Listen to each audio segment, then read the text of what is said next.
Hello aspirants, బాగున్నారా అందరూ? భారతదేశం డిజేబుల్డ్ పర్సన్స్ అందరి కోసం కూడా ఒక ఐడి కార్డ్ని తీసుకుని వచ్చింది. సో ఐడి కార్డ్ని ప్రొవైడ్ చేయడానికి ఒక ప్రత్యేకమైనటువంటి పాన్ ఇండియా పథకాన్ని తీసుకొచ్చింది. దాని పేరే unique disabled identity card scheme.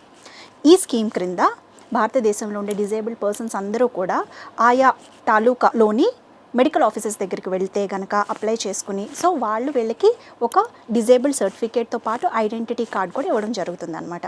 So దీనికి రిలేటెడ్గా వాళ్ళు యూడిఐడి పోర్టల్లోకి వెళ్ళి డిజేబుల్డ్ పర్సన్స్ అందరూ కూడా అప్లికేషన్ ఫామ్ని ఫిల్ చేసిన తర్వాత వాళ్ళకి ఐడి కార్డ్ వస్తుంది. తద్వారా వాళ్ళు గవర్నమెంట్ వాళ్ళ కోసం ప్రత్యేకంగా ఏర్పాటు చేసిన ప్రతి పథకాలకి వాళ్ళు ఎలిజిబిలిటీ చేకూరుతుందన్నమాట. సో దీని రిలేటెడ్ అసలు యూడిఐడి స్కీమ్ అంటే ఏంటి, అసలు డిజేబుల్డ్ పర్సన్స్ అందరి కోసం ప్రభుత్వం తీసుకొచ్చిన పథకాలన్నీ అసలు ఏమున్నాయో కాంప్రిహెన్సివ్గా నేను ఒక వీడియో చేశాను.